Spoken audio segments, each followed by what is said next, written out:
আগামী মে মাসে ৫ ম্যাচের টি-20 সিরিজ খেলতে পাকিস্তান সফরে যাচ্ছে বাংলাদেশ। আসন্ন সিরিজের আগে সংযুক্ত আরব আমিরাতের বিপক্ষে দুটি টি-20 ম্যাচ খেলবে নাজমুল হোসেন শান্তর দল।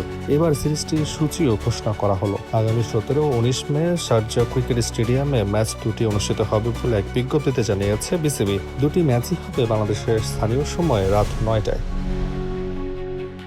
এদিকে মে মাসের শেষ দিকে মাঠে গড়াবে পাকিস্তানের বিপক্ষে বাংলাদেশের অ্যাওয়ে সিরিজ। সূচির পরিকল্পনা অনুযায়ী ২৫ মে এবং ২৭ মে সিরিজের প্রথম দুই ম্যাচ হবে ফয়সালাবাদে। এরপর বাকি তিনটি ম্যাচ হবে ৩০ মে, ১ জুন এবং ৩ জুন তারিখে। এই তিন ম্যাচের জন্য ভেন্যু হিসেবে থাকছে লাহোরের গাদ্দাফি স্টেডিয়াম। সিরিজের সব ম্যাচই হবে বাংলাদেশের স্থানীয় সময় রাত ৯টায়। এদিকে আসন্ন দুই সিরিজের আগে টি-20-র ভাবনায় থাকা ক্রিকেটারদের নিয়ে অনুশীলন ক্যাম্প করবে বাংলাদেশ। বিসিবির একটি সূত্রের বরাতে জানা গেছে, আগামী ৫ মে থেকে শুরু হতে পারে এই ক্যাম্প। ভেন্যু হতে পারে মিরপুর শেরে বাংলা স্টেডিয়াম। সব মিলিয়ে ৮ থেকে ১০ দিনের মতো হতে পারে এই অনুশীলন ক্যাম্প।